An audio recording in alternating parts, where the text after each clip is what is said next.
সবুজটা নবাবের সঙ্গে লালটা ইংরেজ, ঘোড়াটা নবাবের প্রতীক জন্য, সিংহটা ইংরেজকে ইংরেজটা পানি বলে। যুদ্ধ হয়েছিল 1757 23শে জুন অমাবস্যা রাত্রে। কে যুদ্ধ লাগিয়েছিলেন? ঘসিটি বেগম সিরাজের মাসিক যুদ্ধ লাগিয়ে বাংলাদেশ পালিয়ে যান। সিরাজুল্লাহ বললেন, আল্লাহর আশীর্বাদে আমার এতই কপাল খারাপ, আল্লাহ সেদিকে ঝড় বৃষ্টি তুফান আমার ভারত ভিজিয়ে দেন। সেই সুযোগেই ইংরেজরা জগৎ শেঠ, মির্জাফর, দেবী সিং, লক্ষ্মীচন্দ্র রাজারাজ বাড়ি দেখে এলো। সবাই মিলে গদির লোভে সিরাজকে মারার জন্য তাড়া করে। সিরাজদৌল্লা ঘোড়াটি যেতে এক জঙ্গলে খাদে গিয়ে মুখ থুবড়িয়ে পড়ে যায়। সিরাজদৌল্লা জানতে পারত নাগরাজ জঙ্গলের মধ্যে এক পাট পড়ে যায়। ওই নাগরাজ জুতো দেখে বাদশাহ ফকির সিরাজদৌল্লাকে রাজারামপুরে ঘাট থেকে ধরে এনে মারতে মারতে এনে মির্জাফরের হাতে তুলে দিয়েছিলেন। মির্জাফর সুসম্মানে সিরাজকে সোনার কারাগারে বন্দি করে বাংলাদেশ পালিয়ে যায়।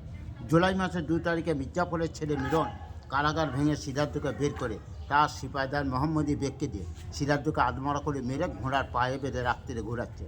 যা মাংস টাংস ছিল শিয়াল কুকুরে খেয়ে নিয়েছিল। হাড়ের মধ্যে যে মাংসটুকুন লেগেছিল বস্তায় করে কুড়িয়ে নিয়ে গিয়ে গঙ্গার পাড়ে খোশবাগে নবাচ্চা ঘষিতে কবর হয়। 1002 থেকে নৌকোই করে যাবা ঘরের মাঝখানে 2.5 হাতে কবর। বর্তমানে কারো টিকিট লাগবে না, গোল করে দিয়ে একজন কবর। নবাচ্চার রক্ত যখন চারিদিকেই ছিটিয়ে পড়ে, মুর্শিদাবাদের দ্বিতীয় নাম লালবাগ। গাড়িবা লালবাগ বুঝছেন? ওপারটা লালবাগ, এপারটা মুর্শিদাবাদ। জেনে রাখো, যে শিয়ালদহে টিকিট কাটবে, লালবাগের টিকিটটা ওপারে দেবে, আর মুর্শিদাবাদ বললে এপারে দেবে, ঠিক আছে? আচ্ছা, সিরাজের মা আনিমা বেগম বলেন, আমার ছেলেকে যারা বিনা হত্যা করলো, আল্লাহর আশীর্বাদে তা বজ্রঘাতে মারা যান।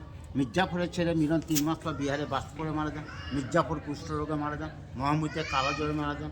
ঘসিটি বেগম জলডিবে মারা যান। জগৎসের দেবী সেন রত্ন সঙ্গে ঘোড়া গাছে পিষে মারা যান। সিরাজের মায়ের অভিশাপ লাগলো। এটাই হচ্ছে মুর্শিদাবাদের প্রথম ইতিহাস, নবাব সিরাজউদ্দৌলার জীবন কাহিনী। ভালো লাগলো? এবার গাড়ি বলছি এখান থেকে।